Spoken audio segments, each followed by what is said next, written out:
नमस्कार लाडक्या बहिणींनो.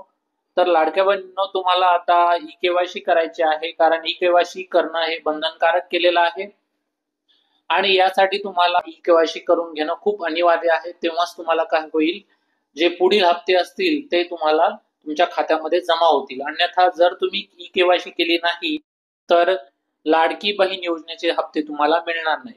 तर आता ई-केवायसी कशी करायची, याची प्रोसिजर काय आहे, कशा पद्धतीने आपण ई-केवायसी करू शकतो, तर काळजी करू नका. या व्हिडिओमध्ये मी संपूर्ण माहिती तुम्हाला सांगणार आहे. तुम्ही घरी बसून तुमचा मोबाईलचा वापर करून सुद्धा काय करू शकता, ई-केवायसी करू शकता. परंतु तुमच्या आधार नंबर सोबत तुमचा एक मोबाईल नंबर लिंक असणं गरजेचं आहे. तेव्हाच काय करू शकणार, तुम्ही तुमच्या मोबाईलचा वापर करून ई-केवायसी घरी बसून मोबाईलचा वापर करून करू शकता. तर चला संपूर्ण माहिती बघूयात की कशा पद्धतीने आपण आपल्या मोबाईलचा वापर करून ई-केवायसी करू शकतो.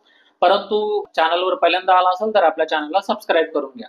तर आता तुम्हाला काय करायचंय, तुमच्या मोबाईलमध्ये गुगल क्रोमचं ऍप्लिकेशन असेल किंवा गुगल ऍप तुम्ही यूज करत असाल तर त्यावरती तुम्हाला जायचं आहे आणि गुगल ऍप वरती आल्यानंतर इथे गुगल सर्च मध्ये तुम्हाला टाकायचंय लाडकी बहीण .महाराष्ट्र.gov.in. ऑलरेडी मी इथे सर्च केलेलं आहे, तुम्ही इथे बघू शकता की माझ्या मोबाईलमध्ये आहे ऑलरेडी सर्च.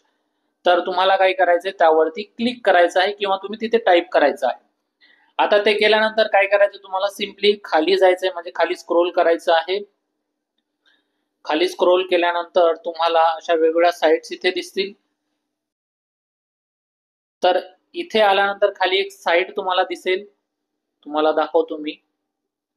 ही साइट तुम्हाला दिसणार आहे. तर यावरती तुम्हाला काय करायचंय, क्लिक करायचं आहे.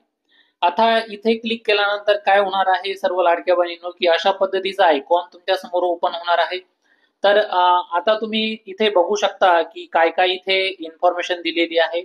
हे बघा, इथे तुम्हाला दिसत आहे की तुम्हाला काय करायचंय, आता ई-केवायसी साठी एक इथे इन्फॉर्मेशन किंवा मेसेज ब्लिंक होत राहील, म्हणजे कमी जास्त होत राहील. तर त्यावरती तुम्हाला क्लिक करायचं आहे. आता यावरती क्लिक केल्यानंतर लाडक्या बहिणींनो, आता इथे बघा तुम्हाला काय करायचं, ई-केवायसी मुख्यमंत्री माझी लाडकी बहीण योजना. तर यामध्ये काय करायचं, तुम्हाला आता लाभार्थी आधार क्रमांक इथे टाकायचा आहे. तुम्हाला काय करायचंय, इथे इथे तुम्हाला तुमचा आधार क्रमांक टाकायचा आहे आणि आधार क्रमांक बरोबर आहे की नाही ते बघण्यासाठी तुम्ही काय करू शकता, सिम्पली इथे जो आयबॉल बटन दिसत आहे तुम्हाला, हा आयबॉल बटन, त्यावरती क्लिक करून तुम्ही बघू शकता की तुमचा आधार नंबर बरोबर तुम्ही टाकलेला आहे की नाही ते तुम्ही इथे बघू शकता. त्यानंतर इथे काय करायचं, तुम्हाला जो हा कॅप्चा कोड दाखवलेला आहे ना इथे, हा जो कॅप्चा दिलेला आहे तो जशाचा तसा तुम्हाला काय करायचं, इथे टाकायचा आहे. कशामध्ये, इथे तुम्हाला तो टाकायचा आहे. ठीक आहे. त्यानंतर तो टाकल्यानंतर तुम्हाला सिम्पली खाली यायचं आहे आणि आधार प्रमाणीकरणासाठी तुम्हाला संमती द्यायची आहे. आता ही इन्फॉर्मेशन तुम्हाला इथे वाचायची आहे की मी वरील प्रमाणे घोषित किंवा सत्यापित करते की मुख्यमंत्री माझी लाडकी बहीण योजना संबंधित पोर्टलवर आधार क्रमांक आधारित प्रमाणीकरण प्रणाली सोबत स्वतःला प्रमाणित करण्यास व आधार आधारित प्रमाणीकरणानंतर माझा आधार क्रमांक, OTP माहिती प्रदान करण्यास सहमती देण्यास माझी हरकत नसेल. मी हे देखील सहमत करते की मुख्यमंत्री माझी लाडकी बहीण योजना माझी ओळख पटवण्यासाठी व प्रमाणित करण्यासाठी माझा आधार क्रमांकाचा वापर करू शकतात.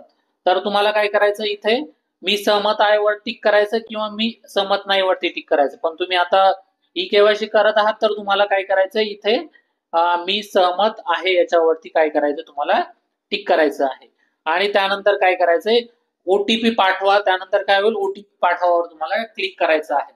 त्यानंतर काय होईल, तुमचा जे आधार रजिस्टर्ड मोबाईल नंबर आहे ना त्यावरती एक OTP रिसीव्ह होईल.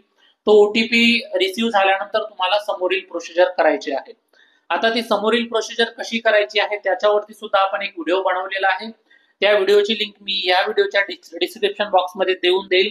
तिथे जा आणि तो फ्लो चार्ट तुम्ही फॉलो करा. त्यामध्ये पूर्ण माहिती दिली आहे की तुम्हाला काय करायचं आहे आणि कशा पद्धतीने तुम्हाला समोरील प्रोसिजर करायची आहे. कधी कधी काय होऊ शकतं की आता सर्वच लाडक्या बहिणी काय करतात, ई-केवायसी करण्यासाठी या साइट वरती येत आहेत, म्हणून ही साइट म्हणून कदाचित तुम्हाला यावरती एरर येऊ शकतात किंवा तुम्हाला OTP रिसीव्ह होऊ शकणार नाही. तर तुम्ही काय करा, रात्रीला या प्रोसेसला तुमच्या मोबाईल द्वारे तुम्ही प्रयत्न करू शकता.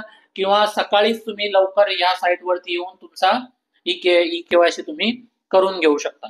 तर ही एक सिंपल पद्धत आहे किंवा प्रोसिजर आहे.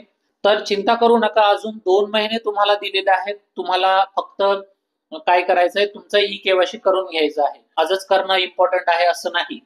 एक सरकारतर्फे जो GR त्यांनी जारी केलेला होता त्यामध्ये त्यांनी क्लिअरली सांगितलेलं होतं की येत्या 2 महिन्यामध्ये तुम्हाला काय करायचं आहे, तुमचा ई केवायसी करून घ्यायचा आहे, तेव्हाच तुम्हाला काय होणार आहे, पैसे मिळणार आहे. म्हणून काळजी करू नका लाडक्या बहिणींनो, तुम्हाला तुमचा ई केवायसी फक्त लवकरात लवकर करून घेणं इम्पॉर्टंट आहे. तर जर तुम्हाला ओटीपी रिसीव्ह होत नसेल तर तुम्ही काय करा, एक तर रात्री प्रयत्न करा किंवा लगेच सकाळी तुम्ही काय करायचंय, प्रयत्न करायचंय. कारण तुमचा मोबाईल तर तुमच्याजवळ आहेच, तर मोबाईलचा वापर करून तुम्ही ही पद्धत वापरू शकता. तर ही होती एक महत्वाची माहिती सर्व लाडक्या बहिणींसाठी. जर हा व्हिडिओ तुम्ही बघत असाल तर या व्हिडिओला लाईक नक्कीच करा, परंतु ही इन्फॉर्मेशन जास्तीत जास्त लोकांपर्यंत नक्कीच शेअर करा, जेणेकरून सर्व लाडक्या बहिणींचं ई केवायसी होणं खूप महत्वाचं आहे. कारण त्यांचे हप्ते ई केवायसी न केल्यामुळे बंद होऊ शकतात. धन्यवाद.